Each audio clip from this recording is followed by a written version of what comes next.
मगध देश के जंगलों में एक खूंखार डाकू का राज हुआ करता था।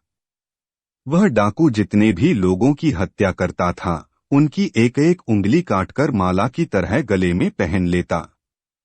इसी वजह से डाकू को सभी अंगुलिमाल के नाम से जानते थे। रुकिए रुकिए दोस्तों, एक छोटी सी बात करनी थी आपसे। नमस्कार दोस्तों, मैं हूँ लिटिल जंक्शन और हाजिर है हम एक और नई कहानी के साथ। उम्मीद करते हैं आपको कहानियां पसंद आ रही होंगी, मगर एक उम्मीद और प्रार्थना है आपसे। आप कहानी तो सुनते हो पर आपके प्यारे इस चैनल को मतलब लिटिल जंक्शन को सब्सक्राइब नहीं करते हो। यह आपके लिए तो फ्री है, लेकिन हमारी बहुत मदद होती है, सो प्लीज चैनल को सब्सक्राइब जरूर करें। और आप हमें कमेंट करके बता सकते हैं कि और कौन सी कहानी की सीरीज हम शुरू करें। तो चलिए कहानी शुरू करते हैं। गध देश के आसपास के सभी गांवों में अंगुलिमाल का आतंक था। एक दिन उसी जंगल के पास के ही एक गांव में महात्मा बुद्ध पहुंचे। साधु के रूप में उन्हें देखकर हर किसी ने उनका अच्छी तरह स्वागत किया। कुछ देर उस गांव में रुकते ही महात्मा बुद्ध को थोड़ा अजीब सा लगा। तभी उन्होंने लोगों से पूछा, आप सभी लोग इतने डरे और सहमे से क्यों लग रहे हैं? सबने एक एक करके अंगुलिमाल डाकू द्वारा की जा रही हत्याओं और उंगली काटने के बारे में बताया। सभी दुखी होकर बोले कि जो भी उस जंगल की तरफ जाता है, उसे पकड़कर वो डाकू मार देता है। अब तक वो 99 लोगों को मार चुका है और उनकी उंगली को काटकर उन्हें गले में माला की तरह पहनकर घूमता है। अंगुलिमाल के आतंक की वजह से हर कोई अब उस जंगल के पास से गुजरने से डरता है। इन सभी बातों को सुनने के बाद भगवान बुद्ध ने उसी जंगल के पास जाने का फैसला ले लिया।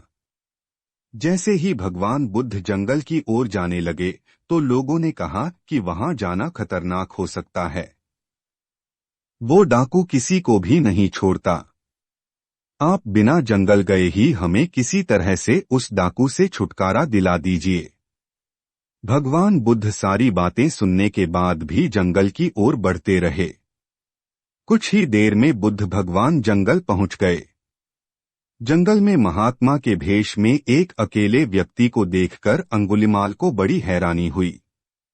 उसने सोचा कि इस जंगल में लोग आने से पहले कई बार सोचते हैं, आ भी जाते हैं तो अकेले नहीं आते और डरे हुए होते हैं। ये महात्मा तो बिना किसी डर के अकेले ही जंगल में घूम रहा है। अंगुलिमाल के मन में हुआ कि अभी इसे भी खत्म करके इसकी उंगली काट लेता हूं।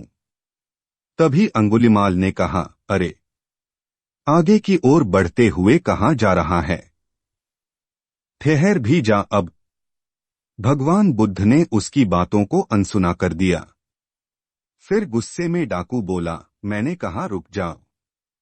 तब भगवान ने उसे पलटकर देखा कि लंबा चौड़ा बड़ी बड़ी आंखों वाला आदमी जिसके गले में उंगलियों की माला थी, वो उन्हें घूर रहा था। उसकी तरफ देखने के बाद बुद्ध दोबारा से चलने लगे। गुस्से में तमतमाते हुए अंगुलिमाल डाकू उनके पीछे अपनी तलवार लेकर दौड़ने लगा। डाकू जितना भी दौड़ता, लेकिन उन्हें पकड़ नहीं पाता। दौड़ दौड़कर वो थक गया।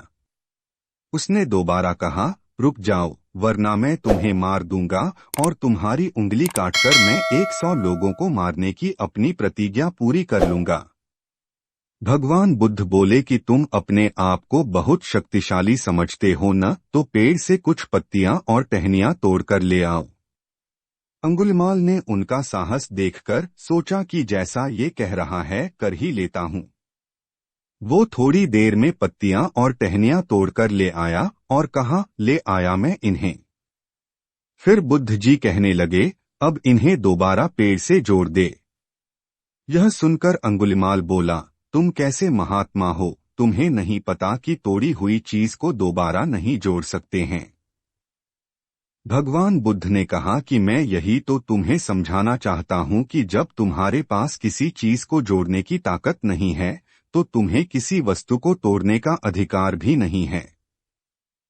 किसी को जीवन देने की क्षमता नहीं तो मारने का हक भी नहीं। यह सब सुनकर अंगुलिमाल के हाथों से हथियार छूट गया। भगवान आगे बोले, तू मुझे रुक जा कह रहा था, मैं तो कब से स्थिर हूं। वो तू ही है जो स्थिर नहीं है। अंगुलिमाल बोला, मैं तो एक जगह पर खड़ा हूं, तो कैसे अस्थिर हुआ और आप तब से चल रहे हैं। बुद्ध भगवान बोले, मैं लोगों को क्षमा करके स्थिर हूं और तू हर किसी के पीछे उसकी हत्या करते हुए भागने की वजह से अस्थिर है। यह सब कुछ सुनकर अंगुलिमाल डाकू की आंखें खुल गईं और उसने कहा, आज के बाद से मैं कोई अधर्म वाला कार्य नहीं करूंगा। रोते हुए अंगुलिमाल डाकू भगवान बुद्ध के चरणों पर गिर गया। उसी दिन अंगुलिमाल ने बुराई का रास्ता छोड़ा और वो बहुत बड़ा सन्यासी बन गया। कहानी से सीख। सही मार्गदर्शन मिलने पर व्यक्ति बुराई की राह को छोड़कर अच्छाई को चुन लेता है।